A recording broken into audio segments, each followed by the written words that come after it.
Hi friends, welcome back to my channel. ಹೇಗಿದ್ದೀರಾ ಎಲ್ಲರೂ? ನಾನಿವತ್ತು ನಿಮ್ಗೊಂದು ಒಳ್ಳೆ ಬ್ರೇಕ್ಫಾಸ್ಟ್ ರೆಸಿಪಿ ತೋರಿಸೋಣ ಅಂತ ಈ ವಿಡಿಯೋ ಮಾಡ್ತಾಯಿದ್ದೀನಿ. ಸಬ್ಬಕ್ಕಿ ಬಳಸ್ಕೊಂಡು ನಾವೆಲ್ಲ ವಡೆ ಮಾಡಿರ್ತೀವಿ, ಮತ್ತು ಕಿಚಡಿ ಅಂತ ಮಾಡಿರ್ತೀವಿ, ಅಥವಾ ಸೆಟ್ ದೋಸೆಗೆ ಸಬ್ಬಕ್ಕಿ ಬಳಸಿರ್ತೀವಿ, ಪಾಯಸಕ್ಕೆ ಸಬ್ಬಕ್ಕಿ ಬಳಸಿರ್ತೀವಲ್ವಾ. ಇದೇ ಸಬ್ಬಕ್ಕಿ ಬಳಸ್ಕೊಂಡು ಒಂದೊಳ್ಳೆ ಬ್ರೇಕ್ಫಾಸ್ಟ್ ರೆಸಿಪಿ ಮಾಡ್ಬೋದು. ಅದೇನೆಂದರೆ ಸಬ್ಬಕ್ಕಿದು ಇಡ್ಲಿ. ನಾನೊಂದು ಫಂಕ್ಷನಲ್ಲಿ ಈ ಸಬ್ಬಕ್ಕಿದು ಇಡ್ಲಿ ತಿಂದಿದ್ದೆ, ತುಂಬ ರುಚಿಯಾಗಿತ್ತು. ನಿಮ್ಮ ಜೊತೆನೂ ಈ ರೆಸಿಪಿ ಶೇರ್ ಮಾಡೋಣ ಅಂತ ಈ ವಿಡಿಯೋ ಮಾಡ್ತಾಯಿದ್ದೀನಿ.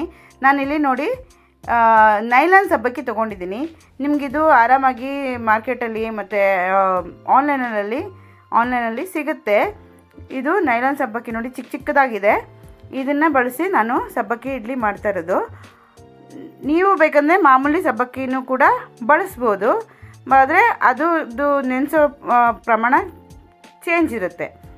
ನಾನಿವಾಗ ಹೇಳ್ದಂಗೆ ನೈಲಾನ್ ಸಬ್ಬಕ್ಕಿನ ನೋಡಿ, ಈ ಥರ ನೈಲಾನ್ ಸಬ್ಬಕ್ಕಿನ ನೀವು ಮಿನಿಮಮ್ ಅಂದ್ರೂ ಒಂದು 8 ಗಂಟೆ ಕಾಲ ನೆನೆಸಿಡಬೇಕಾಗುತ್ತೆ. ನೋಡಿ, ಈ ಕಪ್ ಅಳತೆಯಲ್ಲಿ 3 ಕಪ್ಪಷ್ಟು ನೈಲಾನ್ ಸಬ್ಬಕ್ಕಿ ತೊಗೊಂಡಿರೋದು. ನಾನು ಚೆನ್ನಾಗಿ ತೊಳೆದು 3 ಸತಿ ತೊಳೆದಿದ್ದೀನಿ. ನಾನು ಇದನ್ನು 3 ಕಪ್ಪಷ್ಟು ಹಾಕಿದ್ದೀನಿ. ಇದನ್ನು 8 ಅವರ್ ನೆನೆಸಿದ್ದೀನಿ. ಮಾಮೂಲಿ ಸಬ್ಬಕ್ಕಿ ಆದರೆ ನಿಮಗೆ ಒಂದು 3 ಅವರ್ಸು ನೆನೆಸಿದ್ರೆ ಸಾಕಾಗುತ್ತೆ. ಈಗ ಅದೇ ಅಳತೆ 3 ಕಪ್ ಅಳತೆದು ಮಾಮೂಲಿ ಉಪ್ಪಿಟ್ಟು ರವೆ ಇದೆಯಲ್ಲ, ಅದನ್ನು ತೊಗೊಂಡಿದ್ದೀನಿ. ಇದು ಸ್ವಲ್ಪ ನಾನು ಫ್ರೈ ಅಂದರೆ ರೋಸ್ಟ್ ಮಾಡ್ಕೊಂಡಿರೋಂಥ ರವೆ.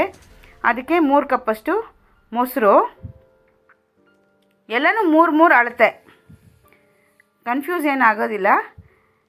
ಒಂದು 3 ರಿಂದ 4 ಈರುಳ್ಳಿನ ಈ ಥರ ಸಣ್ಣದಾಗಿ ಕಟ್ ಮಾಡಿ ಇಟ್ಕೊಂಡಿದ್ದೀನಿ. ಮತ್ತು ಸಬ್ಸಿಗೆ ಸೊಪ್ಪು ಒಂದು ಅರ್ಧ ಕಟ್ಟಷ್ಟು ಸಬ್ಸಿಗೆ ಸೊಪ್ಪನ್ನ ಕಟ್ ಮಾಡಿ ಇಟ್ಕೊಂಡಿದ್ದೀನಿ ಚಿಕ್ಕ ಚಿಕ್ಕದಾಗಿ. 1 ಟೇಬಲ್ ಸ್ಪೂನಷ್ಟು ಜೀರಿಗೆ, ಮತ್ತು ಒಂದು 7 ರಿಂದ 8 ಖಾರಕ್ಕೆ ಎಷ್ಟು ಬೇಕೋ ಅಷ್ಟು ಸ್ವಲ್ಪ ಹಸಿಮೆಣಸಿನ್ಕಾಯಿ, ಮತ್ತು ಸ್ವಲ್ಪ ರುಚಿಗೆ ತಕ್ಕಷ್ಟು ಉಪ್ಪು. ಇಷ್ಟೇ ಬೇಕಾಗೋದು. ತುಂಬ ಸುಲಭವಾಗಿ ಮಾಡ್ಕೋಬೋದು. ನಾನು ಹೇಳ್ದಂಗೆ ಸಬ್ಸಿಗೆ ಸೊಪ್ಪು ಮತ್ತು ಸಬ್ಬಕ್ಕಿ ಎಸ್ಪೆಷಲಿ ನೈಲಾನ್ ಸಬ್ಬಕ್ಕಿ ತೊಗೊಂಡ್ರೆ 8 ಅವರ್ ನೆನೆಸ್ಬೇಕು. ಮಾಮೂಲಿ ಸಬ್ಬಕ್ಕಿ ತೊಗೊಂಡ್ರೆ ನೀವು 3 ರಿಂದ 4 ಗಂಟೆ ನೆನೆಸಿದ್ರೆ ಸಾಕಾಗುತ್ತೆ. ಈಗ ಒಂದು ಮಿಕ್ಸಿಂಗ್ ಬೌಲ್ ತೊಗೊಂಡು ಅಥವಾ ಅಗಲವಾಗಿರೋ ಪಾತ್ರೆ ತೊಗೊಂಡು ನೋಡಿ, ನಾನು ನೆನೆಸಿದ್ದೀನಿ. ನೆನೆಸಿರೋ ಮತ್ತೆ ನೀರು ಹಾಕ್ಕೊಳ್ಳೋದು ಏನು ಬೇಕಾಗಲ್ಲ. ನೆನೆಸ್ಬೇಕಾದ್ರೆ ನಾನು ಅದು ಮುಳುಗೋಷ್ಟು ಮಾತ್ರ ನೀರು ಹಾಕ್ಕೋಬೇಕಷ್ಟೇ. ಸಬ್ಬಕ್ಕಿ ಮುಳುಗೋಷ್ಟು ನೀರು ಹಾಕ್ಕೊಂಡ್ರೆ ಸಾಕಾಗುತ್ತೆ, ತುಂಬ ನೀರು ಹಾಕ್ಕೋಬೇಡಿ. ಇವಾಗ ಇದಕ್ಕೇ 3 ಕಪ್ಪಷ್ಟು ರವೆನ ನಾವು ಸಾಮಾನ್ಯವಾಗಿ ಒಂದು ಸತಿ ರೋಸ್ಟ್ ಮಾಡಿ ಇಟ್ಕೊಂಡಿರ್ತೀವಿ, ಅದರಿಂದ ನಾನು ರೋಸ್ಟ್ ಮಾಡಿಲ್ಲ.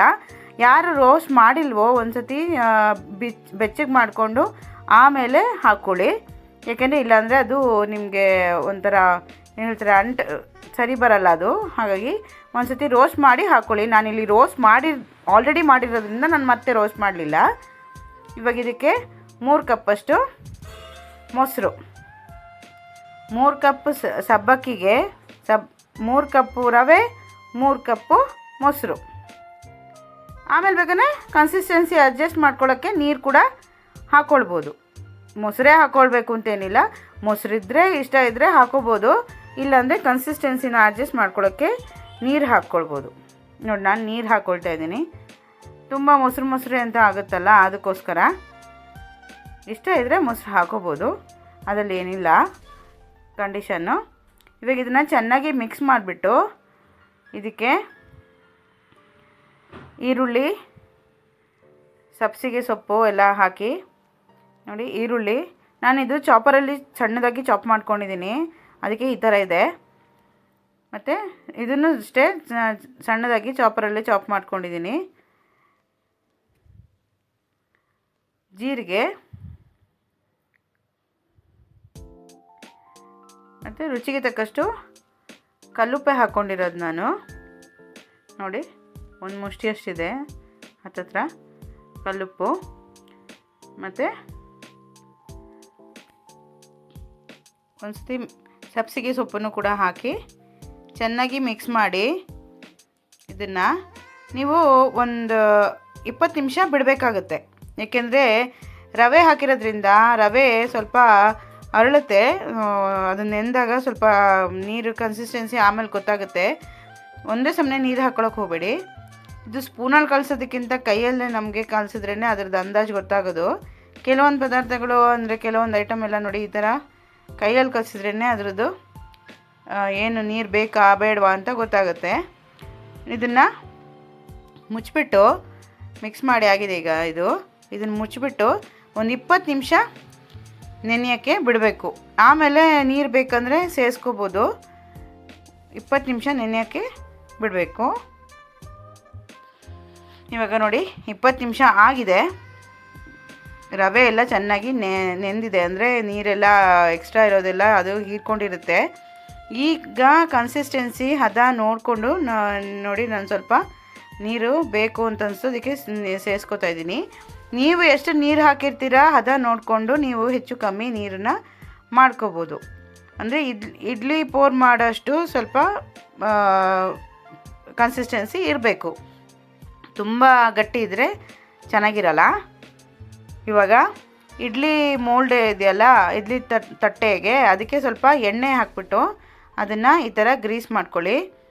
ಬ್ರಷಲ್ಲೇ ಮಾಡಬೇಕು ಅಂತೇನಿಲ್ಲ, ನನ್ನ ಹತ್ರ ಇತ್ತು ಬ್ರಷ್, ಅದಕ್ಕೆ ಬ್ರಷಲ್ಲಿ ಹಾಕಿದ್ದೀನಿ. ಕೈಯಲ್ಲಿ ಕೂಡ ಮಾಡ್ಕೋಬೋದು. ಚೆನ್ನಾಗಿ ಎಣ್ಣೆ ಹಚ್ಚಬೇಕು, ಇಲ್ಲಾಂದರೆ ಸುಲಭವಾಗಿ ಎದೊಳಲ್ಲ ಅದು. ಎಣ್ಣೆ ಹಚ್ಚಿದ್ರೆ ನೀವು ಆಬ್ವಿಯಸ್ಲಿ ಇಡ್ಲಿಗೆಲ್ಲ ನೀವು ಎಣ್ಣೆ ಹಚ್ಚಿರ್ತೀರಲ್ಲ, ಹಾಗೆ ಮಾಡ್ಕೋಬೇಕು. ಈ ಕಡೆ ಇಡ್ಲಿ ಪಾತ್ರೆ ಬಿಸಿ ಮಾಡೋಕ್ಕೆ ಇಡೋಣ. ಬಿಸಿ ಆಗೋಷ್ಟರಲ್ಲಿ ಈ ಕಡೆ ಇನ್ನೊಂದು ಸತಿ ಅದನ್ನು ಮಿಕ್ಸ್ ಮಾಡಿಬಿಟ್ಟು ಇಡ್ಲಿ ಮೋಲ್ಡ್ಗಳಿಗೆ ಇಡ್ಲಿಗೆ ಹಿಟ್ಟನ್ನು ಹಾಕ್ಕೊಳ್ಳೋದು. ತುಂಬ ರುಚಿಯಾಗಿರುತ್ತೆ ಫ್ರೆಂಡ್ಸ್. ನಾನು ಈ ಸಬ್ಬಕ್ಕಿ ಇಡ್ಲಿ ಏನಿದೆ ಅಲ್ಲ, ಇದನ್ನು ಒಂದು ಫಂಕ್ಷನಲ್ಲಿ, ಮದುವೆ ಫಂಕ್ಷನಲ್ಲಿ ತಿಂದಿದ್ದೆ. ಅಲ್ಲಿ ಮಾಡಿದರು ಟಿಫನ್ಗೆ, ತುಂಬ ಚೆನ್ನಾಗಿತ್ತು. ನಾನು ಅವ್ರ ಹತ್ರ ರೆಸಿಪಿ ಕೇಳಿದೆ, ಬಟ್ ಅವ್ರು ಹೇಳಲಿಲ್ಲ.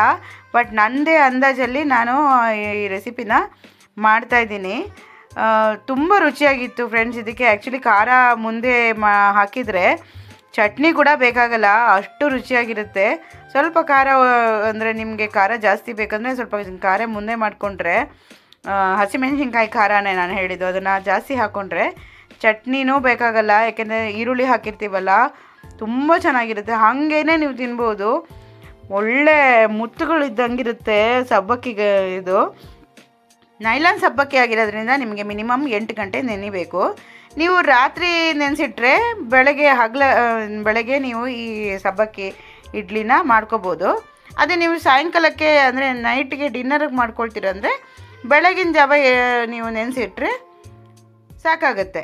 ಮಿನಿಮಮ್ ಅಂದರೆ 8 ಗಂಟೆ, 7ರಿಂದ 8 ಗಂಟೆ ಸಬ್ಬಕ್ಕಿ ನೆನೆಬೇಕು. ಅದೇ ಮಾಮೂಲಿ ಸಬ್ಬಕ್ಕಿ ಆದರೆ ನಿಮಗೆ ಒಂದು 2ರಿಂದ 3 ಗಂಟೆ ನೆನೆದ್ರೆ ಸಾಕು. ನೈಲಾನ್ ಸಬ್ಬಕ್ಕಿ ಮಾತ್ರ ಒಂದು ಸ್ವಲ್ಪ ಜಾಸ್ತಿ ಲಾಂಗ್ ತೊಗೊಳುತ್ತೆ ಟೈಮು ನೆನೆಯೋಕ್ಕೆ, ಅದಕ್ಕೋಸ್ಕರ. ಮತ್ತು ಸಬ್ಬಕ್ಕಿನೂ ಅಷ್ಟೇ, ನೀವು ಸಬ್ಬಕ್ಕಿ ತೊಳೆದ್ಬಿಟ್ಟು ಸಬ್ಬಕ್ಕಿಗೆ ನೀರು ಹಾಕ್ತೀರ ನೆನೆಯೋಕ್ಕೆ, ಸಬ್ಬಕ್ಕಿ ಮುಳುಗೋಷ್ಟು ಮಾತ್ರ ನೀರು ಹಾಕಬೇಕು. ತುಂಬ ಜಾಸ್ತಿ ನೀರು ಹಾಕೋಕ್ಕೆ ಹೋಗಬೇಡಿ. ಓಕೆ, ಇವಾಗಿದು 15ರಿಂದ 20 ನಿಮಿಷ ಸ್ಟೀಮಲ್ಲಿ ಬೇಯಬೇಕು. 15ರಿಂದ 20 ನಿಮಿಷ ಬೆಂದರೆ ಸಾಕಾಗುತ್ತೆ. 20 ನಿಮಿಷದಲ್ಲಿ ಆಗೋಗುತ್ತೆ. ನೋಡಿ ಇವಾಗ ಇದು ಆಗಿದೆ. ನೋಡಿ ಎಷ್ಟು ಚೆನ್ನಾಗಿದೆ ಅಲ್ಲ, ಎಷ್ಟು ಚೆನ್ನಾಗಿ ಕಾಣಿಸ್ತಾ ಇದೆ. ನಾನು ಸುಮ್ಮನೆ ಹೇಳ್ತಿಲ್ಲ ಫ್ರೆಂಡ್ಸ್, ಇದು ತುಂಬ ರುಚಿಯಾಗಿರುತ್ತೆ. ಇದಕ್ಕೊಂದು ಒಳ್ಳೆ ಖಾರವಾಗಿರೋ ಚಟ್ನಿ ಮಾಡಿಕೊಂಡ್ರೆ ತುಂಬ ಚೆನ್ನಾಗಿರುತ್ತೆ. ಚಟ್ನಿ ಜೊತೆ ತುಂಬ ಬೆಸ್ಟ್ ಕಾಂಬಿನೇಷನ್ ಇದು. ಹಾಗೇ ತಿನ್ಬೋದು, ಚಟ್ನಿ ಬೇಕಾಗಲ್ಲ. ನೀವು ಮೆಣಸಿನ್ಕಾಯಿ ಜಾಸ್ತಿ ಹಾಕಿದರೆ ಅದು ಮಸಾಲೆ ಇಡ್ಲಿ ಥರನೇ ಇದೆ ಅಲ್ವಾ. ಸೊ ನಾನಿಲ್ಲಿ ಕಡಲೆಬೇಳೆ ಎಲ್ಲ ಏನೂ ಹಾಕಿಲ್ಲ, ಯಾಕೆಂದರೆ ಅದು ಬಾಯಿಗೆ ಸಿಗುತ್ತೆ ಅಂತ, ಇದ್ರದ್ದೇ ಟೇಸ್ಟ್ ಇರಲಿ ಅಂತ. ನೋಡಿ ಎಷ್ಟು ಚೆನ್ನಾಗಿದೆ. ನಾನಿಲ್ಲಿ ಇದಕ್ಕೆ ಕೊತ್ತಂಬರಿ ಸೊಪ್ಪು ಚಟ್ನಿ ಮಾಡಿದ್ದೆ. ತುಂಬ ರುಚಿಯಾಗಿರುತ್ತೆ ಫ್ರೆಂಡ್ಸ್. ನೀವು ಯಾವಾಗಲೂ ಖಂಡಿತವಾಗ್ಲೂ ನಾನು ನೆನೆಸ್ಕೊಳ್ತೀರಾ, ತುಂಬ ರುಚಿಯಾಗಿರುತ್ತೆ. ಈ ರೆಸಿಪಿನ, ಈ ಸಬ್ಬಕ್ಕಿ ಇಡ್ಲಿ ರೆಸಿಪಿನ ನೀವು ಒಂದು ಸತಿ ಟ್ರೈ ಮಾಡಿಬಿಟ್ಟು ಹೇಗಿತ್ತು ಅಂತ ನನಗೆ ಕಮೆಂಟ್ ಬಾಕ್ಸಲ್ಲಿ ತಿಳಿಸಿ. ನೋಡಿ ಮುರಿದು ತೋರಿಸ್ತೀನಿ. ನೋಡಿ ಎಷ್ಟು ಸಾಫ್ಟ್ ಇದೆ, ನೋಡಿ ಎಷ್ಟು ಸಾಫ್ಟ್ ಇದೆ, ನೋಡಿ ತುಂಬ ಸಾಫ್ಟ್ ಇದೆ, ತುಂಬ ರುಚಿಯಾಗಿರುತ್ತೆ. ನನ್ನ ಮಕ್ಳಿಗಂತೂ ತುಂಬ ಇಷ್ಟ ಆಯ್ತು. ನಾನು ಫಸ್ಟ್ ಟೈಮ್ ಮಾಡಿದ್ದೆ ಒಂದು ಸತಿ, ಆಮೇಲಿಂದ ಅಂತೂ ಪದೇ ಪದೇ ಮಾಡ್ತೀನಿ ನಾನು. ತುಂಬ ರುಚಿಯಾಗಿರುತ್ತೆ. ನನ್ನ ಮಕ್ಳಿಗೆ ತುಂಬ ಇಷ್ಟ, ನಮ್ಮ ಮನೇಲಿ ಎಲ್ಲರಿಗೂ ಇಷ್ಟ. ಸಬ್ಬಕ್ಕಿ ಆಬ್ವಿಯಸ್ಲಿ ಆರೋಗ್ಯಕ್ಕೆ ತುಂಬ ಒಳ್ಳೆಯದು. ಅದು ಎಲ್ಲರಿಗೂ ಅಷ್ಟೇ, ಶುಗರ್ ಇರೋರಿಗೂ ಅಂತಲ್ಲ, ಎಲ್ಲರಿಗೂ ಸಬ್ಬಕ್ಕಿ ತುಂಬ ಒಳ್ಳೆಯದು. ಹಾಗಾಗಿ ನೀವು ಖಂಡಿತ ಈ ರೆಸಿಪಿನ ಟ್ರೈ ಮಾಡಿಬಿಟ್ಟು ಹೇಗಿತ್ತಂತ ಕಮೆಂಟ್ ಬಾಕ್ಸಲ್ಲಿ ಕಮೆಂಟ್ ತಿಳಿಸಿ. ಈ ರೆಸಿಪಿನ ನಿಮ್ಮ ಫ್ಯಾಮಿಲಿ ಫ್ರೆಂಡ್ಸ್ ಜೊತೆ, ನಿಮ್ಮ ರಿಲೇಟಿವ್ಸ್ ಜೊತೆ ಶೇರ್ ಮಾಡಿ. ತುಂಬ ರುಚಿಯಾಗಿರುತ್ತೆ ಈ ತಿಂಡಿ. ಬೆಳಗಿನ ಬ್ರೇಕ್ಫಾಸ್ಟ್ ಆಗಲಿ, ನೈಟ್ ಡಿನ್ನರ್ಗಾಗಲಿ, ಅಥವಾ ಯಾರಾದರೂ ಅಂದರೆ ಅಕೇಶ್ನಲಿ ಮಾಡಿದ್ರು ತುಂಬ ಚೆನ್ನಾಗಿರುತ್ತೆ. ಇದೇ ಥರ ಇನ್ನೊಂದು ರೆಸಿಪಿ ಜೊತೆ ಮತ್ತೆ ಸಿಗ್ತೀನಿ. ಅಂಟಿಲ್ ದೆನ್ ಟೇಕ್ ಕೇರ್, ಬಾಯ್.